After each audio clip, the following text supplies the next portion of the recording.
you kind of teased me on this one because there are only 2 games in which the Browns are favorites in this year, and I have no idea what they are. I haven't looked at this. So I think I can guess one. Okay, because I was surprised. Out of the 2 games, I think you might get one, and then the other one just really ended up surprising me. I'm gonna. All right, what's your first guess? The Jets. Yeah, that's not one of them. Really? Yeah, the Jets are a 1.5 favorite in the Week 5. Now, a lot of that is because you're at the Jets. I would imagine is why the hook ended up there. But yeah, so. Not the case. Okay. All right, give me one more guess since there's only 2. The Raiders, Week 12. You got one, yeah. Raiders at week 12. That is actually the highest favorite that the Browns are in a game, -2.5. Now, remember, for people, last year, the Browns were not favored in any games at this point, okay? So last year, Vegas didn't have them favored in not a single game as we entered the entire schedule. The other game, oddly enough, Week 14, Falcons at Browns. Okay. All right. The Browns are a 1.5 favorite. That feels like a random one? I just didn't see it coming. There's a lot of projections out there that have the Falcons being really pretty bad this upcoming season. I've seen some that have them as high as 24th best team in the NFL, which is I know, but even they still, were like an 8-9 team last year. Yeah, and I don't know why. I think a lot of people thought that there's just too much talent on offense. You'd think that Stefanski would be able to do something with that, but the idea that Stefanski in this game could end up being a 1.5 dog against the Browns, I thought was incredibly interesting. So I looked at the schedule, and we did again the early analysis yesterday. The only thing that I look at that might actually be tougher than we realize is there's 3 stacks of games. You start the season on the road for the first 2 weeks, and then there's that week 7 to 9 where you're on the road for 3 straight weeks, and then late in the season in December around Christmas, 2 more stacked. They're bunching road games together, especially middle of the season, and that's always the tricky spot. Are you going to hit the gas and take off, or are you going to kind of muddle out and maybe end up in the top 5, top 10? That looks like even though those games look relatively easy, Tennessee, then Pittsburgh, then New Orleans, that's still a rough time of the year to have that, especially with a Week 11 bye. No question about it. We can always look at something in the schedule and be like, that's weird. I mentioned how the 2 road games to start the season, but at this point, we have the easiest schedule by strength of schedule. We have the least amount of airline, flights and everything like that, and then we also have the added bonus of just kind of a lot of 1:00 games, 1 primetime game, and that's it. I don't know that there's been a cushier schedule that we could possibly dream up. If anybody wants to argue and complain about the schedule, I just think you just want to find something to complain about. There was some guy yesterday. Again, we had this stuff coming in real time because Aussie NFL was leaking. The Browns, everybody's schedule, really. At one point, didn't he have like 97% of games reported? Yeah, he was killing it. And so, well done, sir, because it ended up being 100% right.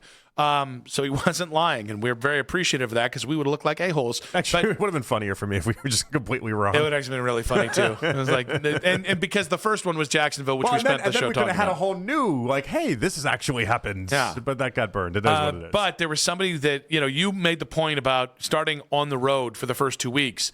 And there was a comment that was like, quit crying about it. And I was like, I think you're confusing analysis with I don't think there was any crying about it. You weren't like, well, I guess the season's shot. Jacksonville and Tampa, that's just too much right there. It's just unfortunate for a first-year head coach to start his first 2 games on the road. Okay. The funny thing about this. Crying again. So, Nick, I was trying to look at this through obviously, I have not been shy about the idea I want Shedeur Sanders to win the job. Mm-hmm. Not been shy about it. Hand up. I'll admit it. I don't think you pounded the table hard enough. And now that you're saying it, it doesn't sound like something I would remember you saying. Man enough to say it, proud to admit it, whatever. But when it comes to Shedeur, I was like, all right, do I want an easy schedule? Do I want a hard schedule? But in the back of my mind, I'm also trying to balance this out with, if it's Deshaun, I want him to struggle a little bit so Shedeur can have a chance. I'd like to see some wins, but it's just not happening with Deshaun. There's just no world that exists for me to see that Deshaun's going to have success. And so there is a part of me of all right, load up the hard games early on and let's see what happens. And if he overcomes them, then Grady overcomes him. We'll have a different viewpoint on Deshaun Watson. All I can think about is when Joe Flacco won the job last year. We're all debating, what's the quickest hook? And I remember thinking, I think you had a week 7 bye. And I was like, well, you get through the first 6 weeks and see where you are. It was 4 weeks. With Deshaun, the schedule was incredibly hard. But with Deshaun, there's no way we're not having that exact same conversation in August if he wins the job. Yes, and it's a of course much we are. easier schedule. I actually think if you have an easier schedule and you don't come out of the gate firing, there should be a heavier, like a quicker pull on the leash. Well, so what's funny about this is that, and you said Jaguars and Buccaneers as if that's like a, well, all right, easy entry point into the season. Those two games on the road, those are actually two of the higher games when it comes to the Browns being underdogs that we see on this schedule. I consider them 7.5 easy, point but underdogs only in if week one. Deshaun is the starter. If Deshaun's the starter, those are easy games. If Shador's the starter, that's a real murderer's row. He's got to face those first 2 weeks. Okay, good. You see, now we're getting there. Yeah. Now we're getting there. I just thought it was interesting. I'm trying to like root for, and it's like, what side are you actually rooting for? Are you rooting like it doesn't? There's nothing you can even do at this point because you don't know who the quarterback is going to be. I think this is going to be kind of like the Cavs with Harden and everything, where it's like, I'm going to have the way that I feel about this quarterback situation. And I am not even staunchly Shador. I don't ever want to see Deshaun Watson start a game for the Cleveland Browns again. And I will say that for the umpteenth time, not empteenth. Empteenth's not a freaking word. However, I will say that as much as I can. And then the second he is named the starting quarterback, well, all right, I got no other choice. Let's go. And the difference is, I think James Harden has done a lot to win me over, especially over the last couple games, and certainly in Game 5. I just cannot think of what Deshaun Watson's going to do to win me over. Well, he'd have to win like 10 or 11 games. Yes. It'd have to be one of those things where you look back and you're like, this is him winning the games, not just because the defense is awesome and then all of these wide receivers they got are playing great and Judkins is awesome and Fannon's awesome. You'd have to look at it and be like, he is taking that team and moving them forward, and I just don't know that that's possible with Deshaun Watson. Maybe if you want to start 4-0. If you want to start 4-0, because that means your fourth win would be Pittsburgh, your only primetime game. Yeah. Maybe then I could start to delude myself. And again, it should be noted, it has nothing to do with what happened with Deshaun that brought him here. It's everything that's happened in Cleveland. It's all on the field, for me at least. Like the idea that we've gone, I can't believe we're back to a spot with Deshaun in general anyway. But the idea that 3 straight years we watched him just crash and burn, and then not make it past week 10. But everybody wants to go back to this, and it's so confusing to me.